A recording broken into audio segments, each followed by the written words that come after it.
So this is functions. Functions एक काफ़ी important topic है और यहाँ से एक्चुअली 12th स्टार्ट होती है। इससे पहले जितना भी कराया था वो 11th का था, मतलब फर्स्ट 2 चैप्टर्स में था, लेकिन हाँ मोस्टली वो 11th का ही पार्ट था। So coming up to functions, तो फंक्शंस बेसिकली क्या रहता है, अभी तक तुमने जो भी कुछ सीखा मतलब फंक्शंस उससे कुछ ऐसा अलग नहीं है। बस फंक्शंस तुम्हें एक स्ट्रक्चर दे देता है, फंक्शन तुम्हें मैनेज करने के लिए एक अलग एरिया दे देता है। तुम्हें तो ऐसे ये क्या कहते हैं, इस तरीके से कोड लिख रहे हैं यहाँ पे हम लोग कि मतलब कुछ भी पता नहीं है, कोई भी चीज़ कहीं भी लिख दे रहे हैं। तो फंक्शंस क्या करता है, फंक्शंस कहते हैं कि तुम्हारा जो कोड है मैं उसको एक नाम दे दूँगा। ठीक है, तो मैं उस कोड को मैनेजेबल बना दूँगा और उसको एक नाम मिल जाएगा। तो जैसे सबसे सिंपल एग्जांपल एक फंक्शन को लिख, फंक्शन कैसे क्रिएट करते हैं उसका सिंपल एग्जांपल है डेफ। डेफ से स्टार्ट करेंगे। डेफ उसके कीवर्ड का नाम है कि हम बताते हैं कि यहाँ पे हम फंक्शन बना रहे हैं। उसके बाद जो भी तुम्हें फंक्शन का नाम देना है वो फंक्शन का नाम, फिर उसके बाद ओपन एंड क्लोज ब्रैकेट्स। इसके भी अंदर भी हम वैल्यूज़ देते हैं, उसको नेक्स्ट आने वाले टॉपिक्स में कवर करेंगे। ये एक सिंपल फंक्शन है। और कोलन, कोलन लगाना मत भूलना। कोलन लगाना काफ़ी इंपॉर्टेंट है क्योंकि ये भी एक स्टेटमेंट है। Function call function defining statement कहते हैं इसे। ठीक है, तो जहाँ पर भी स्टेटमेंट होता है वहाँ पे कोलन आता है, that is a fact. Calling a function, function को कॉल कैसे करते हैं। कॉल मतलब कि बेसिकली तुमने एक फंक्शन बना लिया, ठीक है, अब तुमने उस फंक्शन को बनाया, तुमने उसको बना के लॉन्ग टाइम से सेव कर लिया। क्या जब भी तुम जैसे अभी तुम अगर इस चीज़ को, ये चीज़ जो तुमने करी इसको तुम्हें रन करना है, तो तुम अगर तुम इसको रन करोगे तो ये डायरेक्टली आउटपुट दे देगा। ठीक है, क्योंकि यहाँ पे डायरेक्ट सारा काम एकदम बहुत ही अनमैनेजेबल वे में किया गया। फंक्शन क्या करता है, फंक्शन जब भी तुम्हारी चीज़ें रखता है तो अपने अपने अंदर जो भी चीज़ें रखता है उसको डायरेक्टली एग्जीक्यूट नहीं करता है। जब भी तुम उसको रन करोगे वो अपने अंदर चीज़ें रखे रहता है, उसके अपने बुलावे का इंतज़ार करता है, जिसे अपने इनवाइट का इंतज़ार करता है। तो उसी उसी को इनवाइट करना होता है।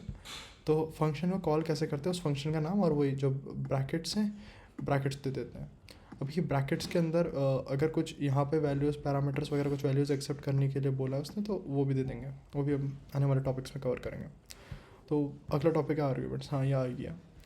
आर्ग्यूमेंट्स बेसिकली क्या रहते हैं कि जैसे फंक्शन है, फंक्शन को कभी कभी कुछ चीज़ें चाहिए रहती है, ठीक है, तो कुछ वैल्यूज़ फंक्शन मांगता है तुम्हारे पे। तुम फंक्शन एक बना रहे हो तो तुम एक ऐसा फंक्शन बनाते हो कि यार भाई वो हर तरीके से चल जाए। तुम कोशिश ये करते हो कि वो फंक्शन मतलब अलग अलग यूज़र्स उसको यूज़ कर पाए। मतलब अब तुम उस फंक्शन में फ्लेक्सिबिलिटी देना चाहते हो कि उसको कोई भी कि काफ़ी फ्लेक्सिबल है और उसको कोई भी लोग यूज़ कर सकें। तो सिंपल चीज़ यहाँ पर भी रहती है कि डेफ माई फंक्शन, और उसके बाद नहीं, मतलब वही जो डिफाइन क्रिएट करने का जो तरीका था बिल्कुल वैसे तरीका है। यहाँ पे तुम्हारा एफ नेम आ जाए, यहाँ पे तुम्हारा एक आर्ग्यूमेंट आता है, वो पैरेंथेसिस के अंदर तुम्हारे आर्ग्यूमेंट्स आ जाते हैं। आर्ग्यूमेंट्स वेरिएबल होते हैं, आर्ग्यूमेंट्स एक तरीके से वेरिएबल्स होते हैं। और ये तुम यहाँ पे फीड कर देते हो ताकि मतलब ये तुम यहाँ पे एक्सेप्ट कर रहे हो बेसिकली। जब भी ये फंक्शन को बुलाओ, अब से जब भी ये फंक्शन को बुलाया जाएगा तो ये फंक्शन को तुम्हें एक आर्ग्यूमेंट भी देनी पड़ेगी। और जो यहाँ पे हमने एफ नेम नाम से क्रिएट कर चुके हैं। अब इस एफ नेम को तुम उस पूरे फंक्शन के दौरान कहीं भी यूज़ कर सकते हो। रीज़न मतलब कंडीशन ये है कि सिर्फ उस फंक्शन में यूज़ कर सकते हो इस एफ नेम को इस फंक्शन के अंदर। और इसी चीज़ को स्कोप भी कहते हैं कि मतलब स्कोप और ब्लॉक इसी चीज़ को कहते हैं कि मतलब अब ये एक फंक्शन अब एक ब्लॉक बन चुका है, क्योंकि यहाँ पे देखो एक इंडेंटेशन आ चुका है, ये गैप है, तो अब ये फंक्शन का एक ब्लॉक बन चुका है यहाँ पे। तो इसी ब्लॉक के अंदर तुम इस एफ नेम का यूज़ कर सकते हो क्योंकि तुमने यहीं पे एक्सेप्ट किया है। तो ये कुछ एग्जांपल्स हैं फंक्शन के। पैरामीटर्स और आर्ग्यूमेंट्स, इन दोनों में क्या अंतर रहता है। तो बेसिकली आर्ग्यूमेंट्स क्या होते हैं, आर्ग्यूमेंट्स जो तुम फंक्शन के अंदर देते हो उसे आर्ग्यूमेंट्स कहते हैं। और जो तुम फंक्शन के अंदर एक्सपेक्ट कर रहे हो, जो तुम फंक्शन के अंदर एज एन एक्सपेक्ट कर रहे हो उसे आर्ग्यूमेंट्स कहेंगे। जब तुम उस फंक्शन को कॉल करते हो, जो तुम उसको फीड करते हो उसे पैरामीटर्स कहते हैं।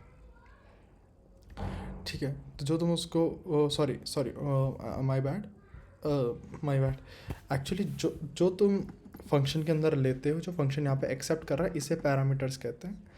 और जो तुम उसको अंदर फीड करते हो उसे आर्ग्यूमेंट्स कहते हैं। जैसे यहाँ पे जो भी कॉल के टाइम पे जो भी तुम वैल्यूज उसे फीड कर रहे हो उसे आर्ग्यूमेंट्स कहेंगे। और डिफाइनिंग के टाइम पे जो भी तुम यहाँ पे वेरिएबल्स जैसा जो भी तुम इसको एक्सेप्ट करना चाह रहे हो या असाइन कर रहे हो उसे पैरामीटर्स कहेंगे। दैट्स इट, इतना ही सही डिफरेंस है दोनों के बीच में। ये तो कोर्स में नहीं है आई गेस। हाँ, ये keyword functions. So keyword functions के अंदर भी अलग अलग टाइप के फंक्शंस होते हैं बेस्ड ऑन कि वो कैसे कैसे अपने पैरामीटर्स ले रहे हैं, कैसे कैसे उसमें उनमें आर्ग्यूमेंट्स पास किए जा रहे हैं। तो ये है सो ये है एक तरीके से कीवर्ड फंक्शंस। कीवर्ड आर्ग्यूमेंट्स हम ऐसे देते हैं, कीवर्ड आर्ग्यूमेंट्स ऐसे देते हैं कि उसमें कीवर्ड सेटअप होता है इस तरीके से कि उसको डायरेक्टली नहीं दे देंगे, तुम उसको हर बताओगे कि इस फील्ड का मतलब ये है, इस फील्ड के बारे में ये है। एक्चुअली ये चीज़ बुक के अंदर अच्छे से दी है, बुक के अंदर पूरी थ्योरी लिखी है और मैम ने भी इसके नोट्स लिखाए थे, तो तुम उससे चेकआउट कर सकते हो इन डिटेल अगर तुम्हें चेकआउट करना है। सेम ये डिफ़ॉल्ट पैरामीटर के बारे में भी टीचर ने लिखा रखा है, फिर मैं एक जस्ट में समझा देता हूँ। बेसिकली डिफ़ॉल्ट वैल्यूज़ क्या होती है, मान लो तुम्हें फंक्शन को कॉल करने का झमेला नहीं लेना है, ठीक है। मतलब मान लो तुम चाहते हो कि तुम और यूज़र को फ्लेक्सिबिलिटी देना चाहते हो, तुम कहते हो कि देख भाई तू वैल्यू देगा तो ठीक है, तू वैल्यू देगा तो हम तो उस वैल्यू को यूज़ कर लेंगे, वरना अपने पे ऑलरेडी पहले से पड़ी है। मतलब अपन को ऐसा तेरी ज़रूरत नहीं, तू पैसा दे तो तू चीज़ें दे देगा तो सही है, लेकिन ऐसा ज़रूरत नहीं है हमको, हमारे पास पहले से ही थोड़ी बहुत चीज़ें पड़ी हैं काम चलाओ करने के लिए। लेकिन हाँ अगर तेरे को देना तो your wish, something like that. तो ये सेम चीज़ यहाँ पे होती है। तो डिफ़ॉल्ट पैरामीटर्स पे डिफ़ॉल्ट उनको एक ऑलरेडी एक वैल्यू दी जाती है, तो उसमें आर्ग्यूमेंट पास नहीं भी करोगे तो चल जाएगा, आर्ग्यूमेंट्स पास करना ऑप्शनल रहता है उसमें। जैसे यहाँ पे कंट्री, यहाँ पे एक आर्ग्यूमेंट सॉरी पैरामीटर है, तो उसको तुमने ऑलरेडी एक वैल्यू असाइन कर दिया, इज इक्वल्स टू नॉर्वे करके तुमने उसको ऑलरेडी एक वैल्यू असाइन कर दी है। तो जब तुम इसको एग्जीक्यूट करोगे तो नॉर्वे प्रिंट, अगर तुम उसमें कोई और वैल्यू दोगे, जैसे यहाँ पे मैंने स्वीडन दिया, तो कंट्री की वैल्यू वो हो जाएगी। और अगर तुम जैसे यहाँ पे थर्ड में मैंने उसमें कोई वैल्यू पास नहीं करी, तो कंट्री की वैल्यू वही नॉर्वे हो गई। अब आता है passing a list as an argument. Passing a list मतलब तुम एक लिस्ट को, मतलब तुम आर्ग्यूमेंट के अंदर कुछ भी दे सकते हो, लिस्ट दे सकते हो, कोई भी डेटा टाइप दे सकते हो, इन जनरल कोई भी डेटा टाइप दे सकते हो। मतलब और प्रोग्रामिंग लैंग्वेजेस में तुम्हें एक्चुअली यहाँ पर भी कुछ लिखा रहता है। जैसे अगर मैं जावा का एग्जांपल दूँ तो यहाँ पे ऐसे इंट लिखा रहेगा, तो तुम उसके अंदर सिर्फ इंटीजर वैल्यूज ही दे सकते हो, जिसके अपने फ़ायदे अपने नुकसान हैं। लेकिन पाइथन के अंदर तुम कुछ भी फीड कर सकते हो उस वेरिएबल के अंदर, तो एक एडवांटेज है पाइथन का। रिटर्न वैल्यू, अब क्या होता है फंक्शन के साथ, क्या फंक्शन दो तरीके के होते हैं, वॉइड नॉन वॉइड और फ्रूटफुल नॉन फ्रूटफुल, और टीचर ने बता रखा है तुम्हें। वो फंक्शन होता है जो फंक्शन में रिटर्न स्टेटमेंट दिख जाए वो फंक्शन नॉन वॉइड फंक्शन या फिर फ्रूटफुल फंक्शन कहते हैं। और जिस फंक्शन में रिटर्न स्टेटमेंट नहीं होता, चाहे कुछ भी कैलकुलेशन हो रही हो, उस फंक्शन को कहेंगे वॉइड स्टेटमेंट या फिर नॉन फ्रूटफुल स्टेटमेंट, ठीक है। तो एक रिटर्न आईडी क्या करता है, जैसे अभी तक अपन लोग क्या कर रहे थे, किसी भी चीज़ को डिस्प्ले करना था तो अपन प्रिंट का यूज़ कर रहे थे, ठीक है। प्रिंट का अपना ये कि प्रिंट हाथों हाथ डिस्प्ले कर देगा, लेकिन वो वैल्यू का क्या। अब फंक्शन में जब तुम जाते हो तो फंक्शन में तुम चाहो तो प्रिंट का यूज़ कर सकते हो अगर तुम्हें नॉर्मल सा काम करना है। लेकिन अगर तुम्हें रिटर्न करना है, मान लो तुम्हें उस फंक्शन की वैल्यू चाहिए कि भाई हाँ यार मेरे को उस वैल्यू को स्टोर करना है, मेरे को वो वैल्यू की इंपॉर्टेंस है। अगर तुम्हें उस वैल्यू की इंपॉर्टेंस एज सच नहीं है, तुम्हें खाली डिस्प्ले पर्पज़ के लिए चाहिए, तो तुम यहाँ पे प्रिंट का यूज़ करोगे। अगर तुम्हें लगता है कि तुम उस वैल्यू को इन फ्यूचर यूज़ कर सकते हो, तुम्हारे लिए वैल्यू काफ़ी मतलब तुम्हारे लिए वैल्यू कोड में आगे यूज़ आ सकती है, तो तुम उस केस में रिटर्न करोगे। That's it. अगला है पास स्टेटमेंट। बेसिकली पास स्टेटमेंट ये रहता है कि क्या होता है, कभी कभी तुमने फंक्शन, तुम्हें सोच पता है कि तुम्हें फंक्शन क्रिएट करना है, तुमने उसका नाम भी सोच लिया कि मैं इस फंक्शन का ये नाम रखूँगा, लेकिन तुम कहते हो कि मैं इसको अभी खाली ऐसा डिज़ाइन कर देता हूँ, मैं बाद में आके इसमें कोड लिखूँगा। तो तब तक कोई एरर कॉज ना हो, तो उसके लिए तुम्हें क्या कहते हैं, उसके लिए तुम पास स्टेटमेंट का यूज़ कर सकते हो। फंक्शन बनाया, सीधा पास लिख दिया। पास स्टेटमेंट क्या करेगा, कुछ नहीं करेगा, इग्नोर मार देगा।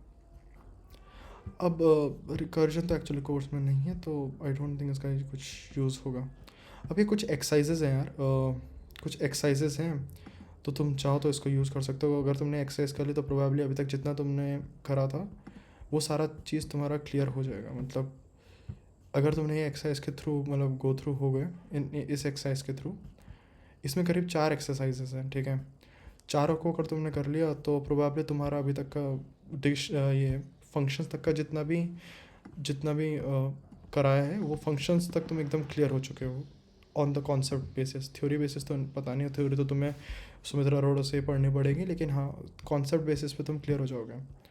तो ये कुछ 4 फंक्शंस हैं, मैं ये इसका लिंक तुम्हें शेयर कर दूँगा।